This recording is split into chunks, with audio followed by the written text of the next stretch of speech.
Yo, Bobby, guess what? Hey. We are live. Hey, We y'all. are live.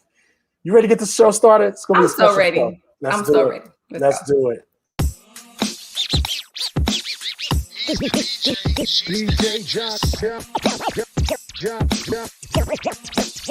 John Quick, Bobby Baker, Deejay John Quick, Bobby Baker. He's the DJ, she's the actress. He's the DJ, she's the actress. He's the DJ, she's the actress. What up, y'all? Welcome back to another edition of He's the DJ, She's the Actress. My name is Superhero DJ John Quick. I'm Bobby Baker. So, sis, first of all, before we get into anything, like, how's your week been? You good? Yeah, it's been, before we came on, you mentioned my hair. Yes, I like it. And thank you. So I'm like, you know how when Beyonce is working a whole lot, she get braids? Yeah.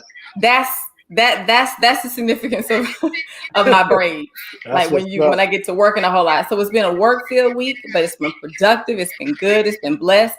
No complaints. That's what's up. So listen, I'm down in the A. Hold on, let me turn my phone off because I think it was echoing. Hold on. Yeah. Sounded like DJ Clue mixtape with all the echoes or whatever. So anyway, I'm down in the A. I'll be DJing Saturday at this spot called Paradise Nice Lounge. Okay. That's going to be the beginning of a monthly residency I'll be having in Atlanta. So hoping. So you're gonna be running the streets of the A on a reg. Yeah. I'm down here right now with my dean. Big it to my dog, so Whitestone. New Beta Spring 88 in the building. But listen, we have a special show tonight. I want you to explain to the people what we're going to do tonight. Well, tonight is just about supporting my LGBTQ brothers, sisters, and just really getting some education and some conversation going. I just, I have a heart for everybody. But just, I don't know, just sometimes things just come on your heart randomly. You don't really know why. But lately, this community has been on my heart, and I'm just really touched by the bravery that the ones that the members of the LGBTQ community in my circle have shown. And I just want to, just give them their flowers, highlight them, all that jazz. Yes, you just have such a good heart. I love it. No doubt. So listen, let's jump right into it. This is my favorite segment. We call this File This Under. So let's talk about this J. Cole, the rapper, going to Rwanda to play in the Basketball African League. Now, we touched on this, I believe it was last week. And, my thing was, I was kind of like, this is cool, but I just feel like, there's a roster spot being taken by a person who isn't all in with the basketball. Like, he has a separate career. You know what I mean? Yeah. And, your rebuttal to me was kind of like, hey, but this is getting eyeballs on the product. Mm-hmm. And I totally agree. So you could go both ways with it. But this week, I obviously wasn't the only one feeling like that, because Morocco A3 guard Terrell Stoglin told ESPN that Cole's addition was, quote unquote, disrespectful to the ones who sacrificed their whole lives for this. And he felt that Cole was taking a roster spot of someone whose only career is basketball. Whereas, J. Cole has, obviously his incredible rap career. His new album dropped recently is bananas. Like, he's a lyrical god, but that's a whole other thing. But, I actually get where brother's coming from. But with that being said, I don't know if this had an effect, but I don't know if you know that his stint as a Rwandan basketball player is over. He said he had a family issue they had to tend to, so he left. So he's back here in the streets. It's over? That quick. Grand opening, grand closing. Who said that? Jay-Z. It's over. Yo, Air Gordon, you in, Air Gordon, you out. Yes. So, yo, wow. But I wanted to get your thoughts again, like, after hearing this, Moroccan basketball player speak, what are your thoughts on that? Okay, so Do you remember the last time they had a African player speak out and it made the news in the States? No, I don't. Exactly. Exactly. Got it. It was like, yeah. I was thinking like, let me think about that. Did I miss that? I was about to feel bad. Right. They've never made our news before. Yeah. So, like I said, good, bad, or ugly, it's getting attention to that league. Yes. I hate that he's out already. I didn't know that. But, to what Terrell Soglin was complaining about, dude, stop your belly aching, join the club and step your game up. Yeah, what do you think? How do you think I feel? You know what I'm saying? Mm-hmm. I invested all of this time into my career, and sometimes reality show stars get picked before me. Absolutely. So everybody eating off everybody's plate. So stop complaining and step your game up. Yo, that you know what? That was a smack right there. I love that. I'm here for all of it. If you had your equipment, you would do a sound effect, wouldn't you? Absolutely. That was Kwame Brown like. I like that. My Kwame. No, it's true. Like, think about it. How many great actors have been, some rapper comes in and, gets a spot. It's just a part of life. Step your game up. That's it. And most of the time, not all the time, but a good fair amount of time, they suck. Yeah, exactly. You know what I'm saying? If actors had points if we got a point for believability in a film, a lot of rappers and actors will walk away with a goose egg or a one ball. Word. You feel me? So I don't feel bad for you. Yep, dedicated my whole life to it too. Yep, missed out because the reality stars got more followers. What are you gonna do? No doubt. But listen, I'm here to tell all the listeners, Bobby Baker is one of the most talented actresses I've ever seen in my life. I saw her live doing Toni Morrison's The Bluest Eye, and she blew that theater up. I'm here to tell you. So whatever rappers out there think they're gonna take her spot, forget about it. Forget about it. But and on a further note, the NBA announced day before yesterday that they're forming NBA Africa. NBA Africa. They have endorsed. They have investors like Dikembe Mutombo, Grant Hill, Junior Bridgman, who used to play for the Bucks. Like, they have some great investors involved with this, and this is going to be this is good. And on top of that, they'll be also running the Basketball Africa League as well. This is good. This is very good news. Expanding the brand, because listen, the continent got some talent. The continent, I mean, the Kimbe, Luol Deng, you know what I'm saying? Like, we could go on and on. Like, there's some great talent over there. So this is a good move for the NBA. But anyway. And hopefully it'll even trickle down to the collegiate level and the youth level, because a lot of times, as the wife of a basketball coach, I see by the time they get here, there's a developmental gap.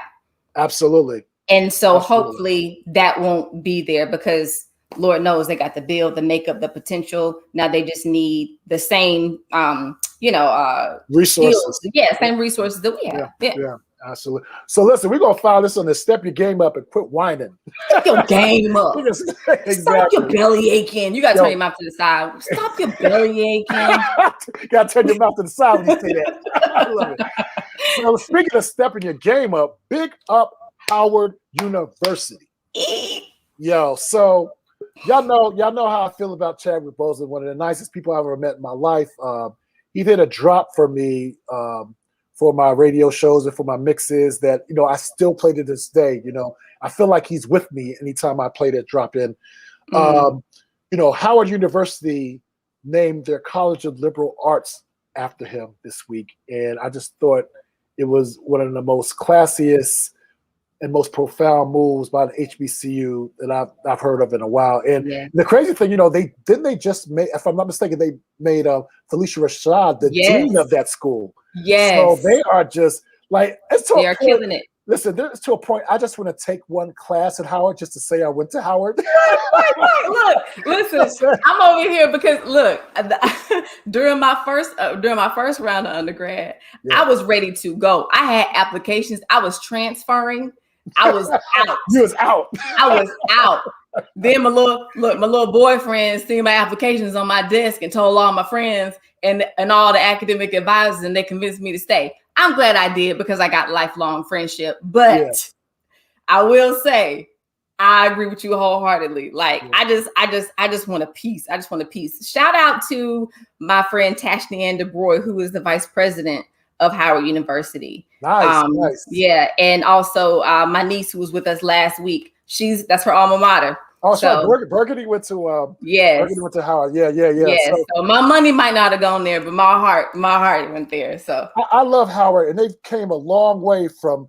I got a terrible Howard story, so we got to balance things out. So I got a terrible Hampton story. Okay, well listen. All right, so we can share both of them. But anyway, no. Let me tell you what happened. So I'm DJ at the we call it the Black College game at Giant Stadium. New York, I won't say New York City. It's technically the Meadowlands, but that's where the Giants and the Jets play. But anyway, so I'm DJing, we rocking and everything, HBCU Classic, Howard versus somebody, and Howard's getting the brakes beat off of him, right?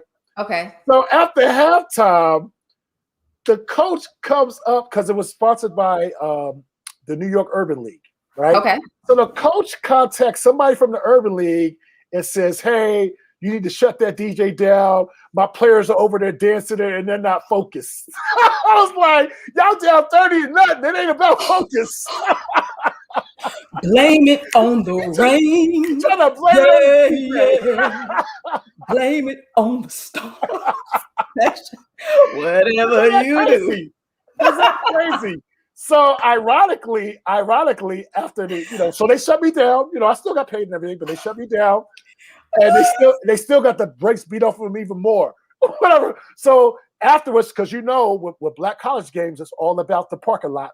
So it's all about the parking lot. Yes, parking lot. The president of Howard was out there, pretty young president. I forgot his name. And he was like, he came to me, he was like, look, man, he goes, listen, I thought you was rocking. Because he knew AJ. And I said to him, AJ, what's up with Howard shut me down? And then that's when he turned around. He's like, yeah, man, I thought you was rocking. I don't know what was going on with that, but it's out of my hands. But I got shut down in Giants Stadium. Wow. Because Howard felt like I was the reason they was getting the brakes beat off. Man. But I still love HU though. I still love him because I know a lot of people went to that school, and because of what they just did in the last couple of weeks, just amazing. But yes, indeed. Anyway, we're gonna file this under the real HU. The real HU. The real HU. The real HU all day long. No offense to my Hampton peoples, but come on. It is what it is. So anyway, finally on File This Under, we're gonna have a rematch, sis. And it's so profound to me because Versus has been, that whole, I want to say battle, celebration artists has been so profound to the culture. And it's coming full circle because, it started out with Swiss Beats versus Timbaland, just playing beats online and everything. So they're going to do it again May 30th, which is, I believe, this Sunday. Let's go. Let's go. My question to you, sis, who you got? You got Timbaland or you got Swiss? Oh, are you kidding me? I'm putting you on it. Are you kidding me? Just the mention of their names, I start bouncing. I know, right? Their beats are ingrained in my gut, all the way down in my soul. Yes. Man, I cannot answer that question. If you put on a Timbaland track, put on a Swiss Beats track, and I'm not gonna be able to control myself. And there's not going to be a level. One is not going to be at a 3 and the other one's going to be at an 8. It's I'm going crazy. So I look. I'm gonna keep it 100 with you. When we open back up, I'm definitely going to do a Swiss Beats Timbaland's tribute party. Because I just think those two, that is a brilliant idea. Just just the tenacity of their beats. It's just they are a DJ's best friend. I keep it 100. Yeah. And you don't, correct me if I'm wrong, but you don't really hear stuff like that anymore. That's why I hold it so near and dear to my heart. Yeah. You don't really see people. Remember growing up, you would see groups of friends in the car, losing it. like going crazy, like the car shaking. Bounce, You know what I mean? Like we would get out of the car at a stoplight, and you just got to get it out. Nothing these days. No disrespect to the music of today. I get that it's not for me, right? I have mine, and I have mine, exactly. But my like it's just we're just talking about that overflow. There was just an overflow in the spirit in response to their music. Listen, I mean, so many bangers, so many summers that, you know, we were privy to Swiss Beats, you know, dropping records with DMX and Eve and, you know, Busta Rhymes and Timbaland, you know, stuff he did with, you know, Jay-Z all the way up to Drake. I mean, you know, he's just, you know, both of them are just, you know, that I honestly, I can't even call it. No. Like, you know, music is good. Like, our parents thought their music was good because they could clean up to it. You know, music is good when you can't even clean up to it. Like, I can't even clean up to it. You know what I'm saying? I cannot clean up to it. I won't get anything done. It'll be a whole party in my den. That's facts. And you know, it's funny that you mentioned cleanup music. Like, my mom, like every Sunday after church, all right, go in there, clean your rooms. And then she would throw in some Al Green or some Commodores or you clean up whatever. Yeah, you clean. That's cleanup music, whatever. Clean up music. You cannot clean up the Swiss Beats of Timbaland. No. Like I said, look, that room will be a dude. I know, right? Take it. Like, listen. So listen. To close this segment out, let's file this under It Bangs. It just bangs. It just bangs. Yes, indeed. So listen, we got let me see. Oh, she's not on camera right now. So you can start introducing her and hopefully she'll come on camera soon. All right. Let me shoot her a text real quick, fast. Right now she's in the studio, but she's not on camera yet. So okay. All right. So and James is here too. Okay. So first it's Simone, right? Simone is backstage. Yeah. Simone's backstage, but she doesn't have a camera on. Okay, so James has his camera on. So James, okay. Camera on. Sorry. Yeah. All right, so it's okay. Simone should be here in a sec. I'm gonna do Simone first. Okay, cool. So Simone is my niece by choice. She is I have a group of 5 core friends, and she is the daughter of one of my 5 core friends, people I talk to every day.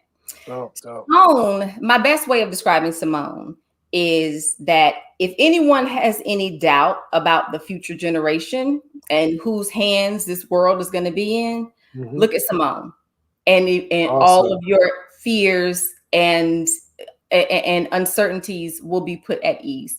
Simone Suri is a recording artist. She just dropped her first single called Broken Girls.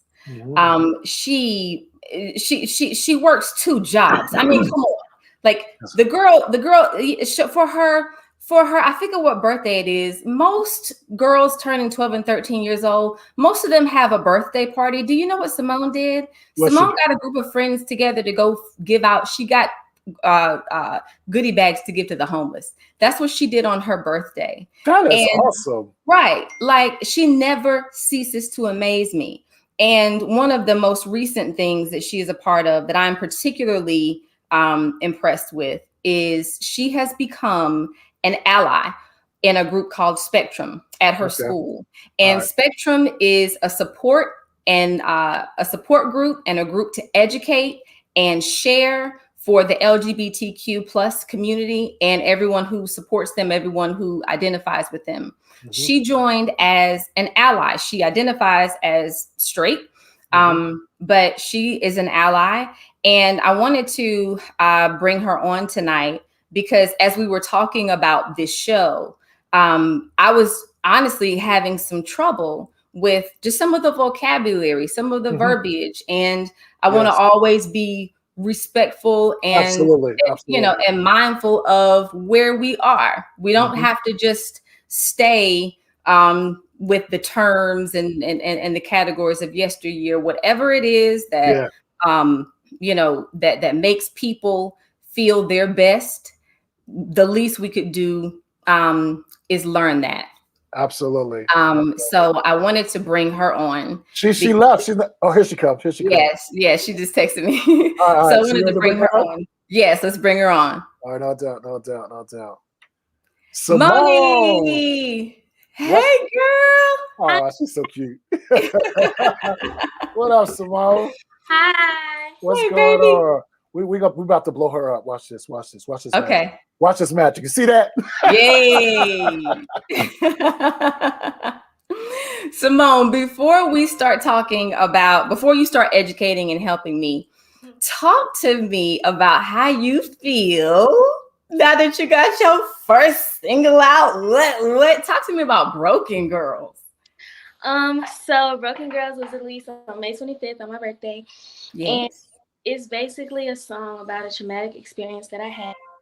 And I just wanted it to be a motivation for people who went through something similar, because I feel like regardless of your age or what you're going through, I feel like especially like young girls like me go through stuff like that all the time. Mm-hmm. And really a lot of music that is specific to us in my age. So I just really found it important to express how I felt, because it could help somebody else my age or older or younger. So yes. That's awesome. Simone, first of all, how old are you? Because you sound wise beyond your age. I turned 15 on Tuesday.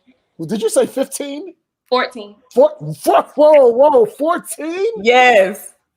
What? John, I told you we good. Oh, we good. We're the good. The future is good. So as a DJ, I got to ask you some music questions before we get into all this. What were your inspirations? Well, who were your inspirations in terms of musically? Like, how did you get into this whole music thing? You cut singles and everything at 14. Like, come on now, what's good, sis? I have a lot of inspiration. Newer artists like Janae Aiko and like Summer Walker, LMA. Yes. People, but like older wise, like Anita Baker, Aretha Franklin. Oh, talk to me, okay. Girl, all those people, yeah. That's what's up. So I hear even with your music, your heart is to serve. Your heart is to send a message, to be a support. Talk to me about what inspired you to become an ally at Spectrum. Well, first of all, tell people a little bit more about Spectrum and your role that you serve in Spectrum. So Spectrum was a club that I had at my old school. It was basically a group that students in the LGBTQIA plus community could join. Also, people who are allies, and that means, of course, people who are part of the community. And then an ally is somebody who is basically a friend of somebody in the community, or someone who can be confided in when it came to like support.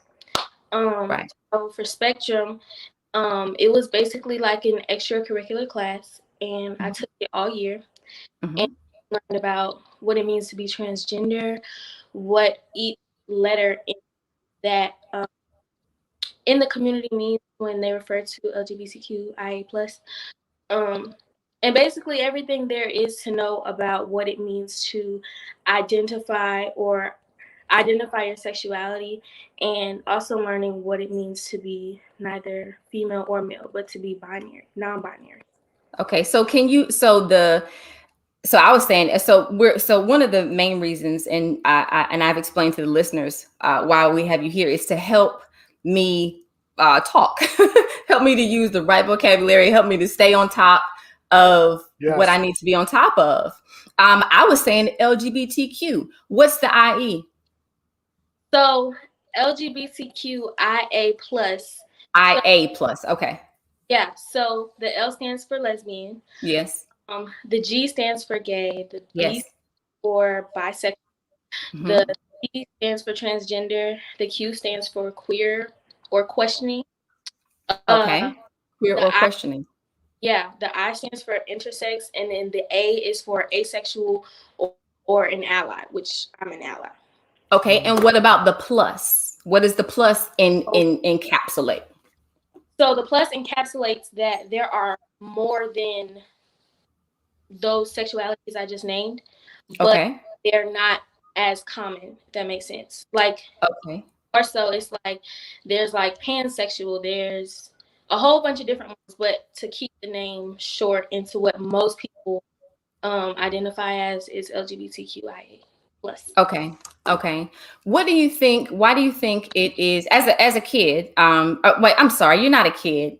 What what She's she's a a young adult. teen as a young adult? I'm sorry, you're always going to be the baby at my wedding. Um, Oh, as a young adult, you see a lot of situations where kids who are holding this inside, it goes left, and they end up doing something to harm themselves, or even if it doesn't go that far, just the mere fact that they are holding on to such, such an issue, it really takes a toll on them. Talk to me about the importance of groups like this and why people like myself, adults and everyone, should educate themselves and just get on board with how we can communicate. So, for me, it's just really important that because I don't identify, even though I don't identify as anything other than straight, it was just really important for me to be educated because I had so many friends. I have best friends. I have just people who I really love and care about who identify and are a part of this community, and I know nothing about it, you know? So, spectrum, it was just really important for me to keep an open mind and to let them explain it to me because everything can have more than one meaning depending on who you ask and what their definition of what they identify as Okay. is. So Yes. I just think even more so on the educational side, even if you don't identify, it's just really important, especially like my age and younger. It's just really important to know what that is and what that means. And Right. to also know if that's you or to know if that's what you feel and that's what you want to be. Right. that Right. is so awesome. So let me ask you this: so you're definitely an ally. Um, what inspired you to be an ally? Was there like one moment that you were like, you know what, I really need to stand up and for these people, like real talk. Like, there's always, to me, there's always like some seminal moment where, you make a decision in your life to align yourselves with a certain group of people or your friends, whatever, So did you have a moment like that? It wasn't really a moment. It was just kind of like a time period of me transitioning from school to school. Hmm. When I left the school that I'm at now, there was a lot of my friends who came out to me, and it was just like a really big moment for me to celebrate because I was just so proud and like honored to be one of the first people they told. And Mm. one of my best friends, when she came out to me, it was just like, okay, now I have to know what this means because she told me that this is what she is, and I want to accept her for what she is, but I Mm. don't know what she is, if that makes sense. So when it was like, I would say like fall of last year when she told me, um, it was just really important for me to find something, even if it wasn't spectrum, to just educate myself and to help her through these situations that I couldn't really be empathetic towards her for because I didn't identify and I didn't know what that meant. That is awesome. Wow. Simone, what is the, and we talked a little bit about this prior to, but what is the most respectful way to ask a person how they identify? Um, I can't really fully answer that question, but for me, my best friend, when I asked her, Mhm. I just really said, "What do you want me to refer you as? Like, what Mhm. pronoun would you like me to use when we're with people? What would you like me to call you? Because a lot of people who are transgender change their names to uh a more woman-like name, a female name." Okay. When I was asking her, I kind of was just kind of not blunt about it, but just upfront with her because that's my best friend. So I just felt like it was important for me to ask her directly and not to sugarcoat it because I don't know. I just feel like you would have to ask somebody a part of the community. But just for me and my friends, I just asked what would they like me to use for their pronouns and what do they identify as, and like when we're around other people, is there something that you're comfortable with me calling you? Because I had nicknames for her, but she decided to change, you know? So it was just Mhm. really important for me to describe how I felt and how to feel about what they wanted to say and what they wanted me to do for them as Yeah. You know, Simone, your mom posted something a while back that just struck me. It said something to the effect of having a lifelong relationship with somebody is attending thousands of funerals for the person that they're not anymore and celebrating thousands of births for the person that they're becoming.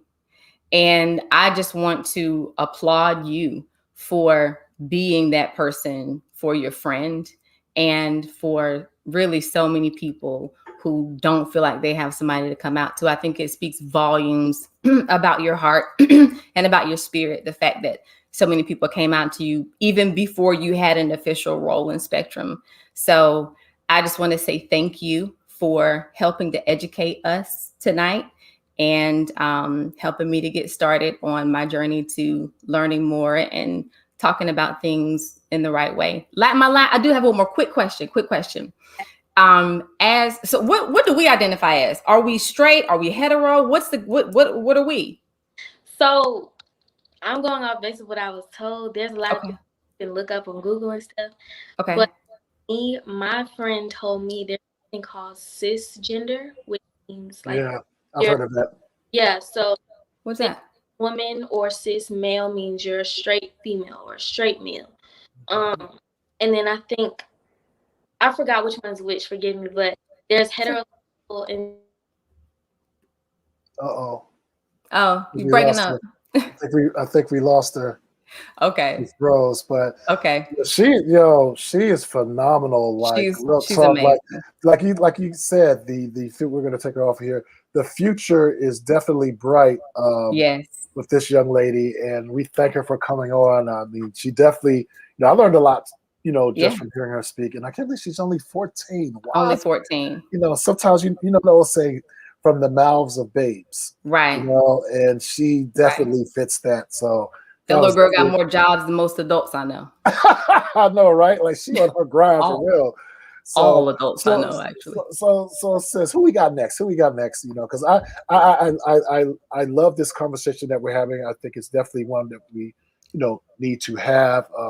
In light of everything with especially within the trans community, in terms of the violence that's going on, and also in terms of the resentment from the whole question of athletics and the morality of a former male competing against women. Right. We've had conversations on that, but let's bring in your next guest. Are James and Jamie here? James is here. James is here. Is Jamie here? Jamie doesn't have his camera on. Oh, okay. No, he does. Okay, they're both here. All right. So how about you just bring them on now, or you just want to introduce them first? Let me introduce them real quick. Real quick. James Alsop is first of all, a beautiful and bold and brave human being. Long before he was choreographing for movies and Beyonce, he was brave and beautiful and bold. Hold on, say that again. Beyonce. Yeah. What? Yes. Yeah. He's a big deal. She's a big deal. I'm sorry. She's a big deal. And y'all work with me. I'm sorry. And Jamie, he played my son on David Makes Man. And Jamie, he has been very, very generous in sharing his journey in transitioning from female to male. So where is she? Where's James? They're both here. Okay. Yeah. Bring them on. Okay, no doubt. Let's get him in the building. Hey. Welcome, y'all. Welcome.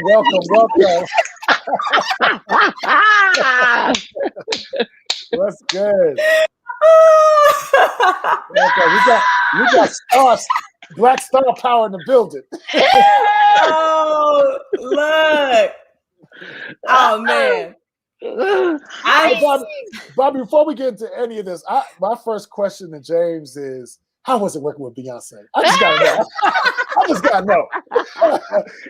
It was. Can you hear me? Can you hear me? Mm-hmm. Oh, yes.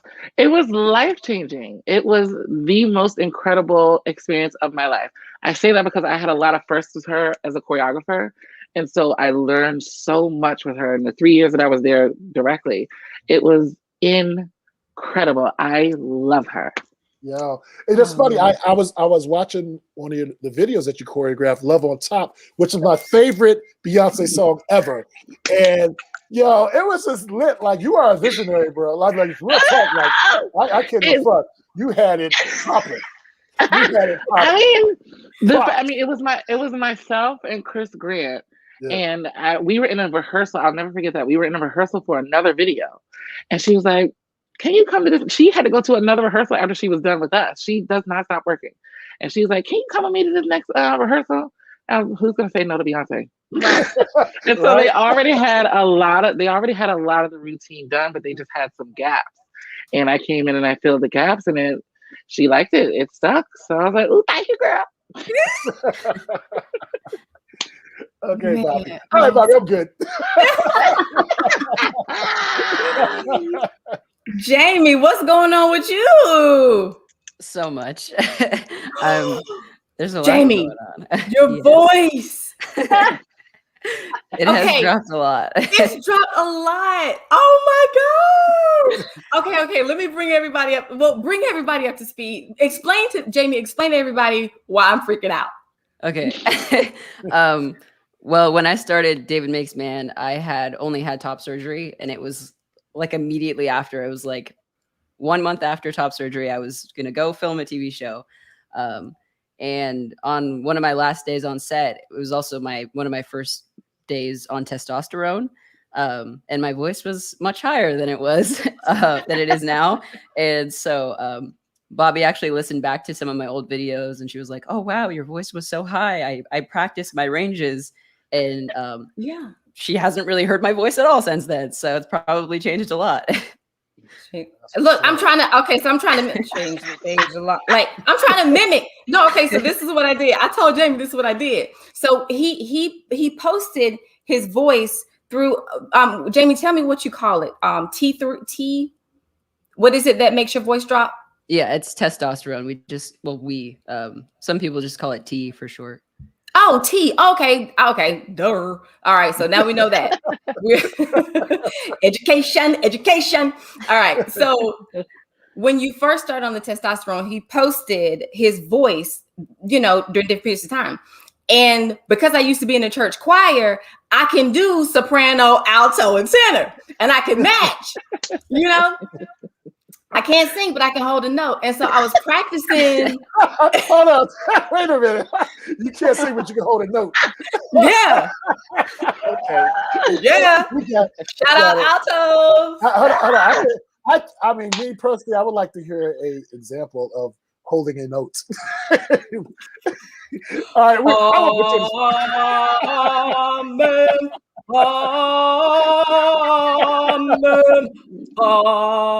See?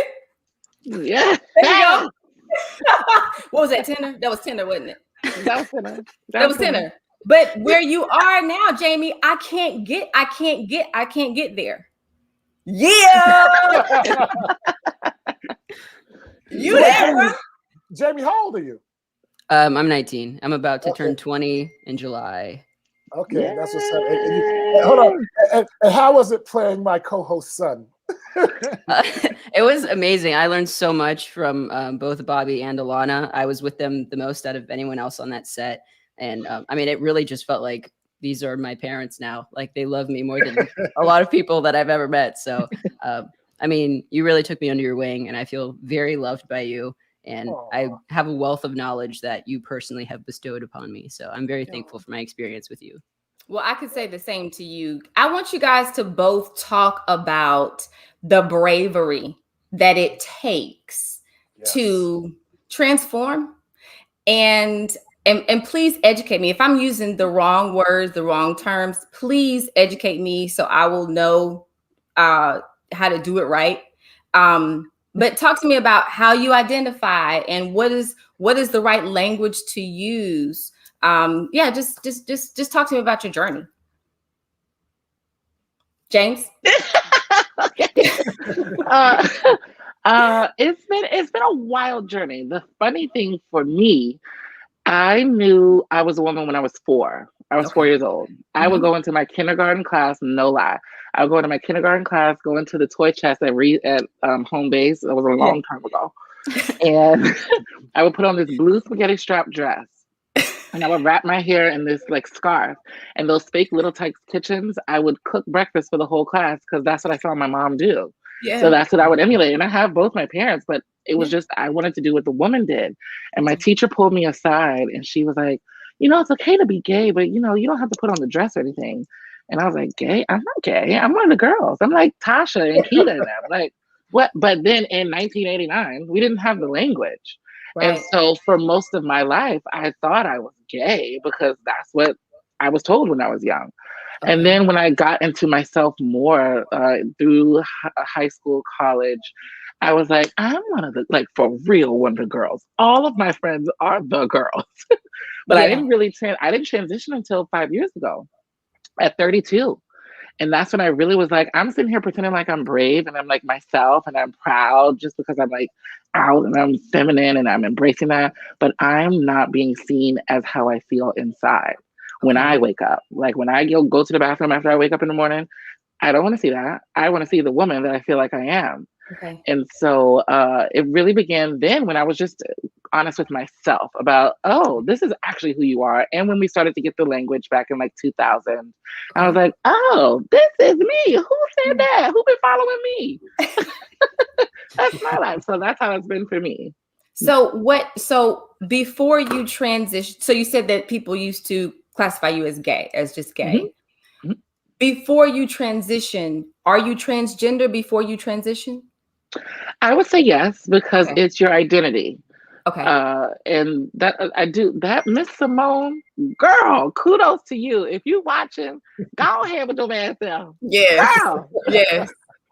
Yes. And it is how you identify. But it also, I did want to mention one thing about cis and transgender. Cis and trans just means what you are assigned at birth and what you identify as. Cisgender means you still identify as what you are assigned as birth. Got it. And trans means you've transitioned to become yourself. But yeah, I definitely, like, I would be at home putting towels on my head and putting t-shirts around my head and performing a Janet Jackson routine. Yeah. Ask Janet. If Jamie, if you were not now a male, and James, if you were not now a female, and you had not embodied who you feel you are, what would you be? Depressed. A liar. You know, it's funny. It's funny if you ask that, Bobby, because I remember this had a conversation I overheard between a friend of mine whose cousin was gay and another person who was kind of, you know, still in the whole Neanderthal, you know, oh, I'm not with that. And he basically was like, you know, no, I don't like this, whatever this and other. And she goes, what? He said, why would somebody want to be like that? And she looked at him and she was like, what do you mean want to be like that? She said, no one chooses to be persecuted. She goes, if they feel that way, that's how they feel. And that was so profound to me, and that's stuck with me to this day. So I love people who live in their own truth. And that's what I see with the both of these people. Like, they live in their own truth. So why would I've never understood why would anybody else be angry about that? Like, it's none of your business. You know, first of all, they're not hurting anybody. They're living. Are we supposed to live in our own truth? So you know, and big up to James, because you know we have actually the same microphone. Somebody have it in gray, so that means you got good taste in audio equipment. But go ahead, James. Jamie. Something wrong with my white ball? I like your white ball. You know, me talking to a white ball. It has personality in a global type of way. Yeah. But I'm gonna leave it alone.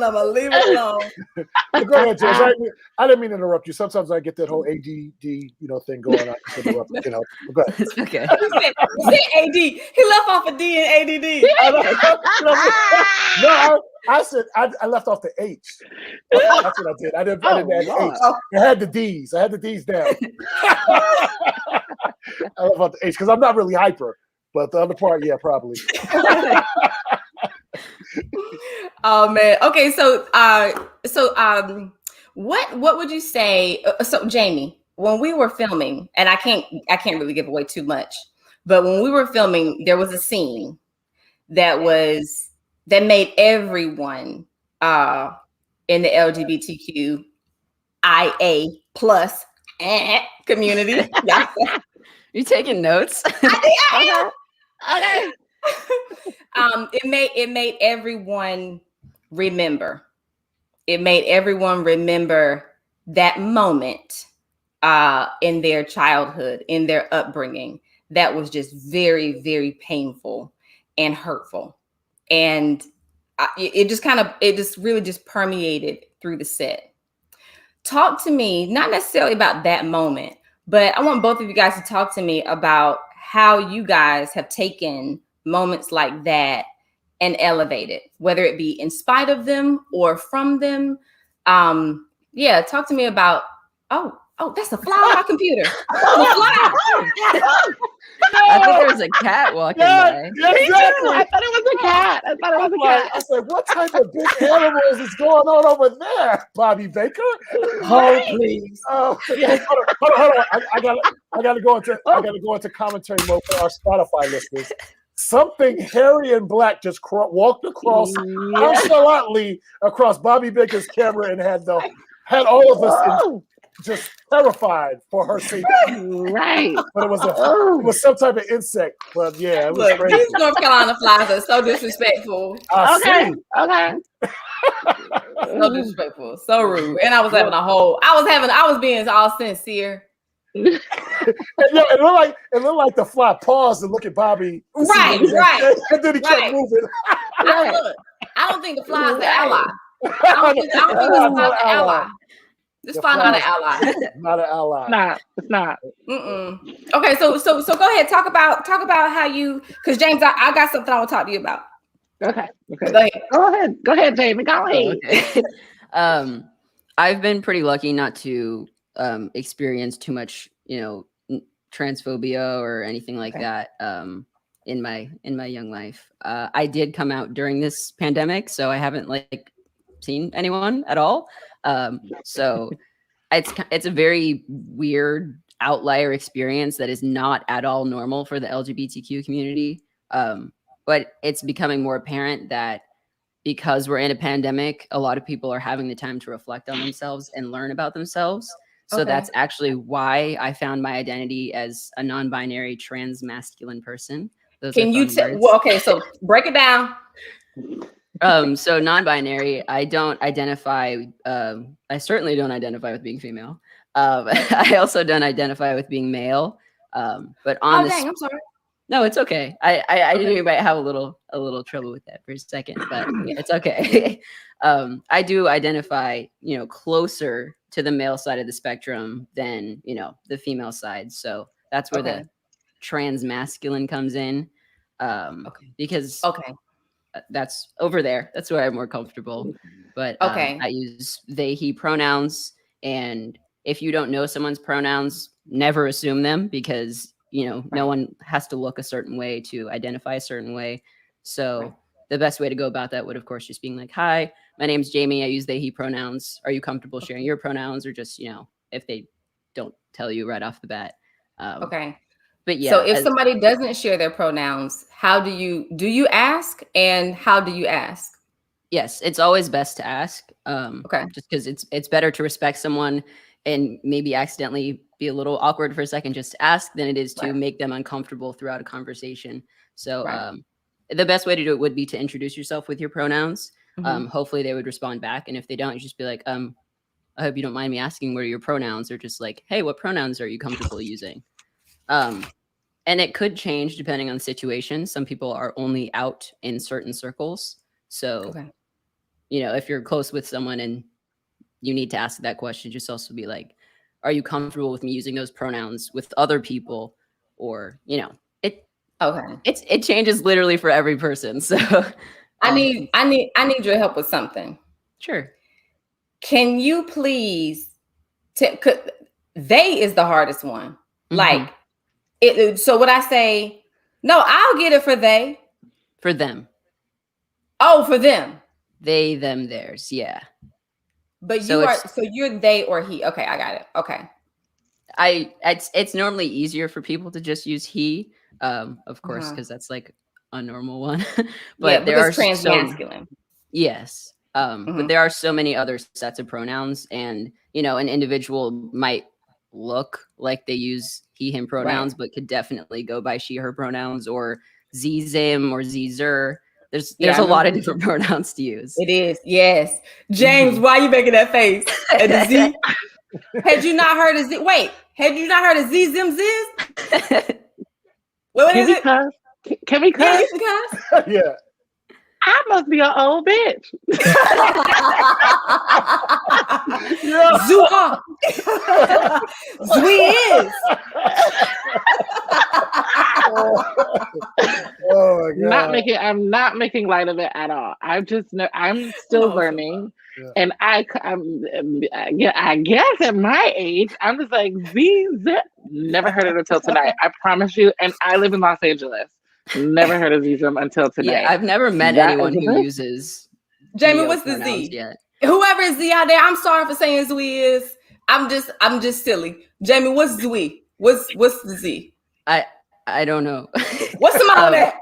Let me take Simone. I mean, as a member of the community, you're kind of always learning. As for instance, I didn't know I was non-binary. I initially came out as a lesbian, but I hated it. I was like, please, no one ever call me that. And it wasn't until I watched like a Snapchat story of someone who was gender fluid that I was like, oh, there's more to LGBTQ than just LGBTQ. So I started looking into it, and I was like, oh, I'm not a lesbian, I'm asexual, because I don't know. I just didn't understand. And then I was like, I'm a trans man. Then I slid back down to the non-binary end. So you're always discovering new things about yourself. A lot of queer people come out like 10 times in their lifetimes. Yeah. So what it sounds to me like is this moving, changing, breathing, living thing. Person, human experience. It is not one thing. And we're so used to things being one thing and staying one thing. Yep. But this is an area of life where we don't get that. That's not what it is. And adjust or move out the way. Exactly. That's simple. Yeah. Get off the way. Yeah, y'all lucky I got my turntables with me tonight. We have some fun. So James, tell me. So when we met back in, so James and I did a play, y'all. Which one? We did a play at the New York Fringe Festival called Mother Divine. Yeah. In the year 2000, and we met the summer 2000. Was it summer 2003? That's when we did it at Western Carolina, and then we did it at the New York Festival. Was it the same year, or was it the next summer? Same summer. Yeah. 2003. Yeah, and it was the same. Yeah, it was the same summer before I went to school. Yep, 2003. So when I met you, you probably what did you identify as? Gay. As hell. How has it been for the people around you, for the people in your life? Like, how long does it take for them to start saying she? Because even I slipped up and said he, because that's how I met you. And even though I see you on Instagram, I understand and I see that you are she. But how has it been for people in your circle? How long did it take them to make the adjustment? Unpopular opinion time. Unpopular opinion time. It takes longer and it's more difficult. And for people that I've known for the same amount of time, it has been more difficult for my Black counterparts to adjust, to be very honest. Okay. And I don't know what that means. I'm just saying it's weird when it comes to how I feel, because I literally feel in the middle. I'm in the middle, and then this side of people, it's just a no-brainer. And then most of the time, this side of people is just like, oh, oh. The people who make an effort, I don't care. I understand. I haven't seen you in so long. Like, come on. The last time we saw each other in person, I was he. Yeah. It did not bother me whatsoever. But for the people that I interact with often and frequently, when that comes up, I'm just like, it causes that insecurity again, because it's like, well, what am I doing wrong in my transition? But then I'm like, wait, I'm not transitioning for you. So what's wrong with you? Why can't you see it? So it causes this entire mix, this hodgepodge of what is wrong. How is it not coming across? Right. So that's mostly the sentiment when people don't make the effort. Yeah. What about, I read something where someone said that every time, and I'm going to mess up the quote.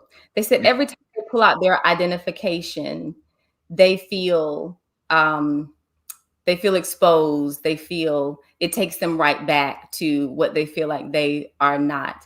And I see that, James, you're still James. And even though, like, you know, Bobby is quote unquote a boy's name, you know, what made you keep your name? It's kind of like, that's my little bit of rebellion. It's like my middle finger to societal construct. Like, we don't question a guy named Shannon, and we don't question a girl named Michael. Yeah. So why question a lady named James? So and I went through this I went through this thing. I would introduce myself and I'd be like, James, and everybody would be like, James? I was like, James. And like, right. No, James. And then I'd have to be like, a lady named James. And then I'd have to like kind of soothe their comfortability as opposed to acknowledging the respect that I feel like I deserve. You heard James. It just made you uncomfortable that you're looking at a lady named James. Yeah. So it puts you in this place where you're just like, oh. But I really stuck to it because I also felt like I haven't changed. I think I'm the same. I'm just a little softer, hopefully. And it's just I think I'm the same person that I've been, having known since I was 4. I don't feel like I've been any different than what I mean, when you met me, I had to play a straight man in this play. And I was like, how am I gonna do this? And then we would get in my car and sing the entire Beyonce album. Loudly. When I thought I was a Beyonce fan, James knew all the words, even Jay-Z's rap parts. Like I'm driving and James in the passenger seat and he starts to rap, and the album had not been out for that long as to where like you know the rap. James starts rapping and I'm like, I can't miss a word. I could not miss a word. If I decided to perform this, I couldn't miss a word. I was like, oh, we are the same. Okay, it's looking so crazy in love. Come in looking so. So obviously you was a Beyonce fan way before, you know, you got to actually work with her. So my question to you is, first of all, how did that come about? And number 2, when you found out that, you know, it was Beyonce, like, what did you do to calm your nerves? Because I know if it had been me, I'd have to take, like, you know, 5 deep breaths, you know, maybe have some chocolate milk. I don't know what I would have done. And it's crazy because one of my nervous poops. One of my closest friends and my frat brother, he's actually the COO of Parkwood. His name is Steve. Oh, nice. His name is Steve Perman. Steve Perman, that's my dog. Yeah. Yeah, that's my dog. Yeah. Wow. Yeah. I was not working with her when Steve came in, but I met him, I want to say 2018. Yeah. I met Steve. How incredible he's amazing over there. Yes. Very amazing. I had it come about. I was in a movie called Leave It on the Floor. It's a gay indie musical. And in the movie, I'm trans, which is what really started the whole, oh, this is who I am. Mm-hmm. And so on top of that, the creative team was Beyonce's creative team. Frank Gatson was the choreographer and Kim Burse was the musical director. So I was like, oh yeah. And I known them in LA. We just never been able to work together. So I ended up being able to choreograph 2 scenes in the film. And because of the first scene, Frank wanted me to choreograph on my very last day filming. I had this scene where I'm just supposed to walk out and we burst into a dance.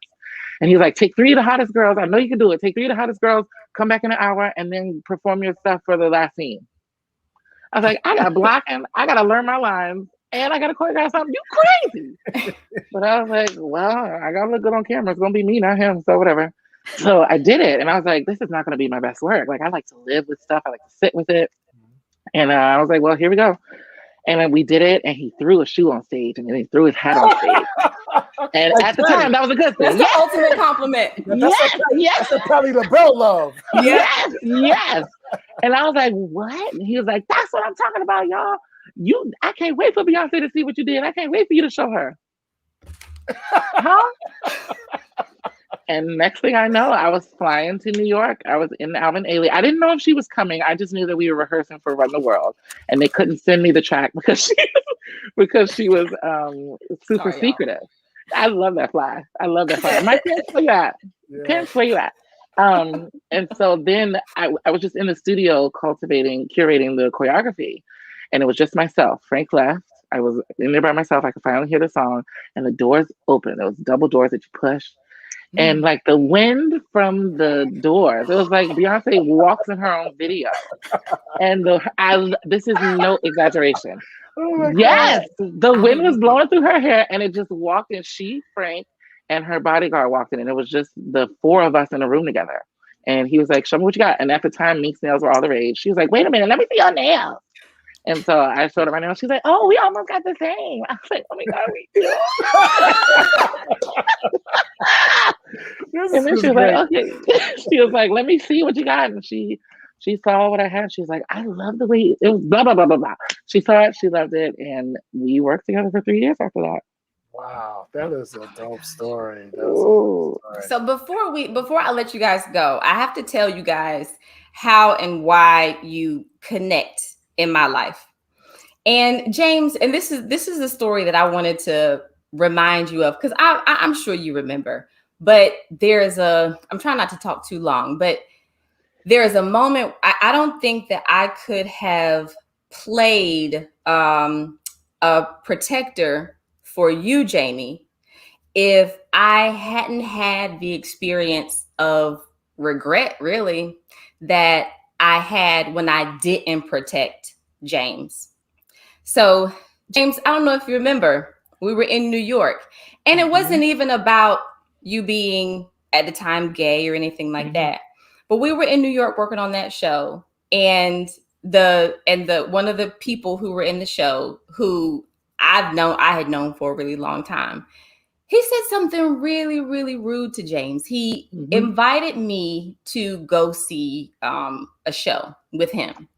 And James, being playful and, loving everybody, being able to talk to anybody, says, "Oh, you don't want to invite me to the show? Why you not gonna invite me to the show?" I remember. And the insult that came after it, like the person said, "Well, you're going to back to work at whatever place in whatever town, and she's going to Juilliard." Wow.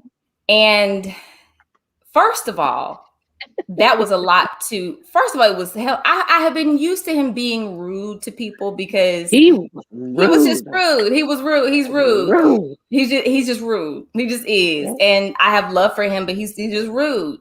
But so it was a lot to take in, and it was like there was this moment where I'm like, okay, this person who has trained me and I've known him for a long time, but then he's being rude, and they're just, I don't know. There wasn't. I felt like there wasn't time, but there also wasn't courage to step in for James and say, don't talk like that. Like, that's not okay. And I really regretted that moment for a really long time. But shout out to girls who talk to their parents any kind of way, because his daughter was like, "Dad, you're such a..." Wow. Yeah. And she gave it to him, but I mean, it's really Can I ask a quick question? Is this person white or black? What? White? Yeah. Okay, that makes sense, because I don't know too many black kids to say exactly. No, yeah. I am, but a lot. A lot of us don't really just say whatever, but they get to do that. But they do. Oh, God. But it came in handy in this moment because I was stuck. So I want to first of all apologize for not taking up for you, James. I felt bad about it for a really long time. Like, I should not have let that comment live in the air. I know. Well, thank you. I hadn't even thought of it. Only because, yet again, and when we met, and you played a very, very significant role in my upcoming, because I thought I was exuding confidence, and I thought I was exuding like pride and happiness and truth in myself. And I think that's why we connected so closely, because I actually saw it in you. The way you performed, the way you learned, the way you handled people. And so then when it came to him, I've been dealing with fools like that, being from the six, forever. So when he said that, I was like, you are so stupid. And you're also so wrong. That's why you're teaching us and never going anywhere. Of course, the shade comes out. And also his daughter, she and I, the three of us were like kind of close in this experience. And I was like, okay, she gets it. He doesn't get it. I didn't even think to myself, why she didn't stick up for me? I was like, yeah, girl, don't see the show. It didn't even, you were. It didn't even thank you for the apology. But when I tell you, I didn't even place that responsibility on you whatsoever. It was not even a thing. Yeah. Well, that, like I said, that's how whatever you felt from me on set, Jamie, that's where it came from, because I vowed to never feel that way again and to always be a protector. And that is a big part of why I'm doing this tonight. John and I are doing this is because we want to be better. We want to be better protectors, better whatever people need, better humans, So, Bobby, what I did want to ask them about is, there's been this whole discussion within the sports community with, trans athletes competing against women, women who used to be men competing against young girls, literally young girls in high school.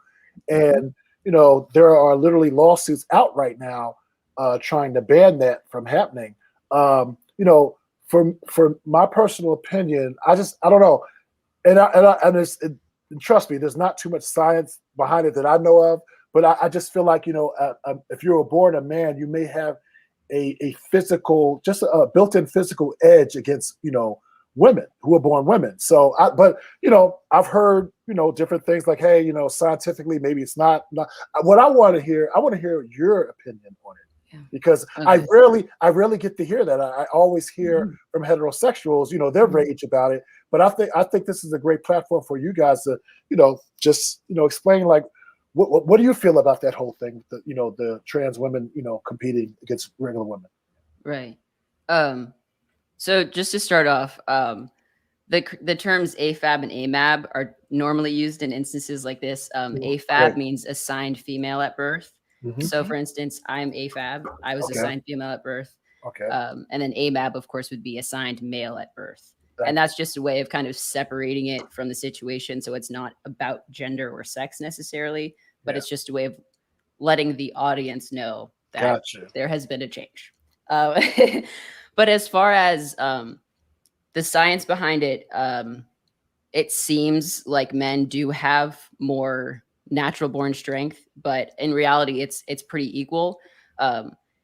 Female bodies can endure a lot more pain than men can. And of course, I'm not a scientist and I'm also only 19, but from doing my own research and stuff like that, and being a person who is now taking testosterone, it does alter your body, but the biggest difference is that it's easier for you to gain muscle.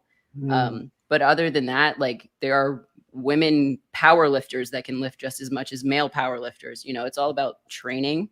And yes, there could be a difference if it's like a 50-year-old AMAB person who's been dedicating their life to this and day in and day out for, 30 years compared to like a 20-year-old Olympian who's this is their first Olympics or something like that. So it really comes down to like the physicality of the individual. But I would say sex doesn't really have anything to do with it. Gender certainly doesn't have anything to do with it. But it's definitely like a physical fitness.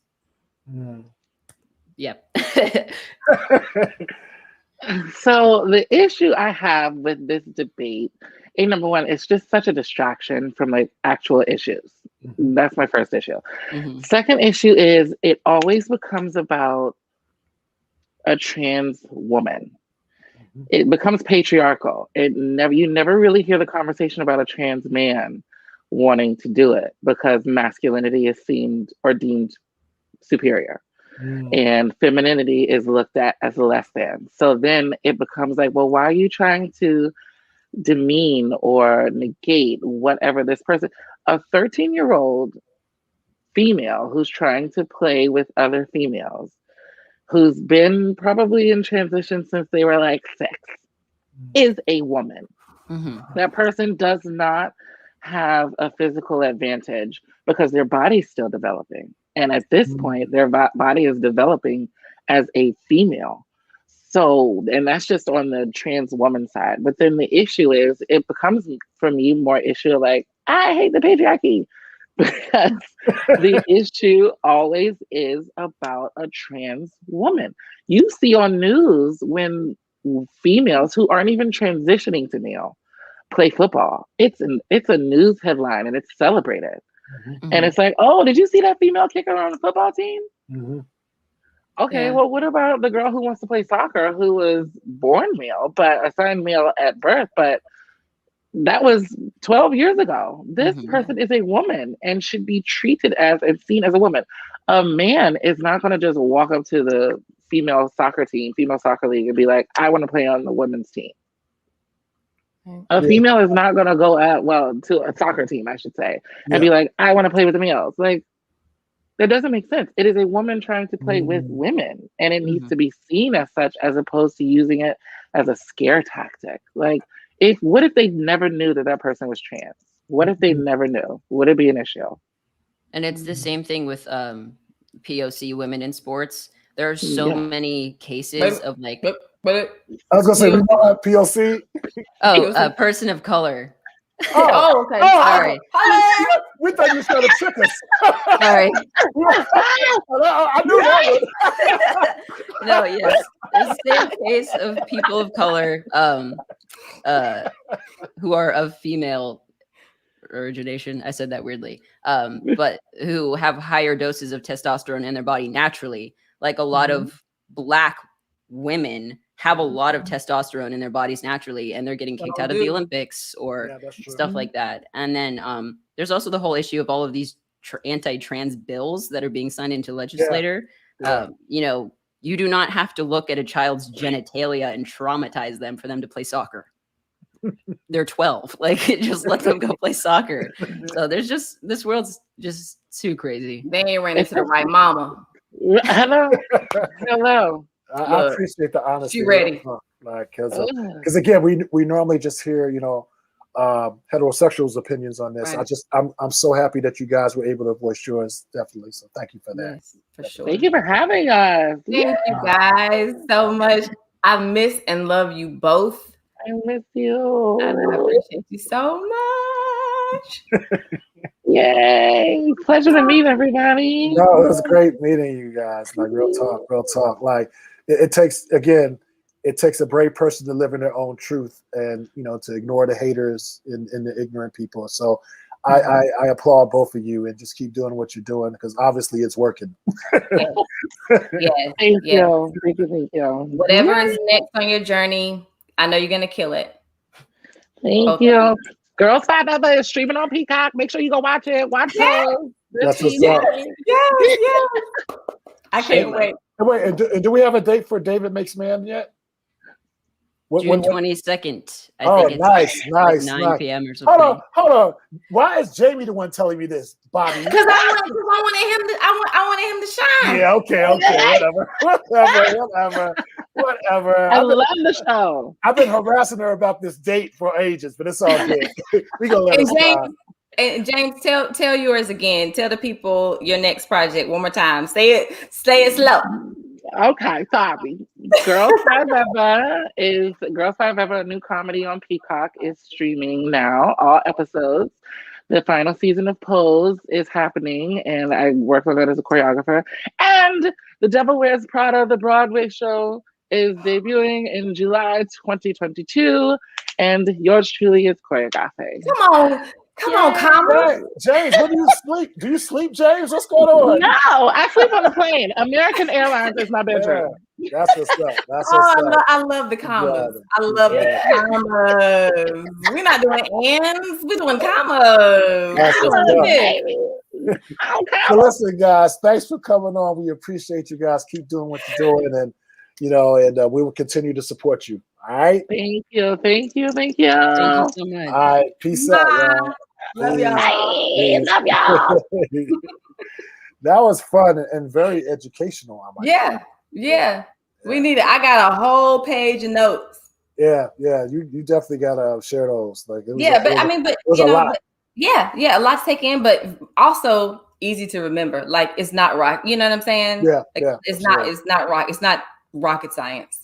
Absolutely. So, yeah. So before we get out of here, sis, what's on your mind? I want to read my shirt. Okay. My shirt says, protect weird Black girls, protect trans Black girls, protect hood Black girls, protect nerdy Black girls, protect fat Black girls, protect dark-skinned Black girls, protect all Black girls. And guys, I'll just throw in guys in there. I just bought this shirt circa Breonna Taylor, but just, in light of all of the hate crimes targeted towards our LGBTQ community, so many of them. I mean, I'm sure that there have been hate crimes against males as well, but so many of them have been, there have been so many victims who are female transgender. I hope I'm saying it right. It's still, look, there's a lot. I just got done saying it's not rocket science, and now I'm like, it's so many terms to know. Yeah, it is. Did he leave me here by myself? He left me here by myself, y'all. Well, hey, I guess it's just the two of us. All right, y'all. This has been He's the DJ, She's the Actress. If he doesn't come back by the time I get done with this little spiel, this is it. This is the last face you'll see. Thank you guys so much for tuning in. Thank you guys for any level of support and education. Oh, there you go. There you go. I was signing off. Are you here? Hello? Hello.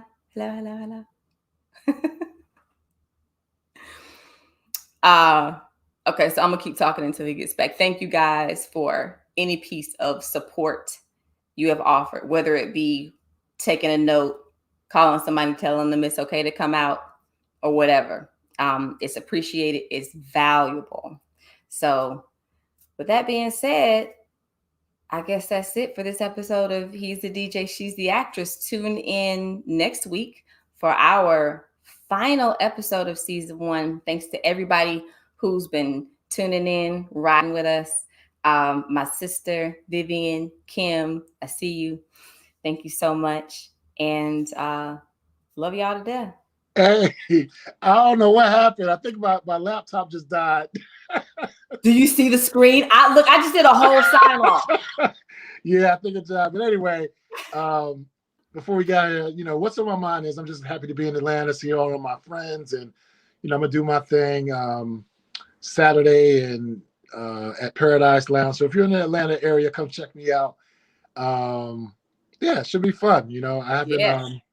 I haven't been on here in a while, been down here in a while, so it's just good to see things opening back up and I'm able to get on the road again. And, so I'm hyped about that. But this has been He's the DJ, She's the Actress. I'm Super Hill DJ John Quick. I'm Bobby Baker, and I don't know that fly's name, but he won't be back next week. Oh, no doubt. And I got to figure out how to end this show because this is I'm coming in from my phone, so I'll figure it out. So we just gonna leave, whatever, and then I'll come back on and end it. Whatever. All right. I'll see you later. All right, peace.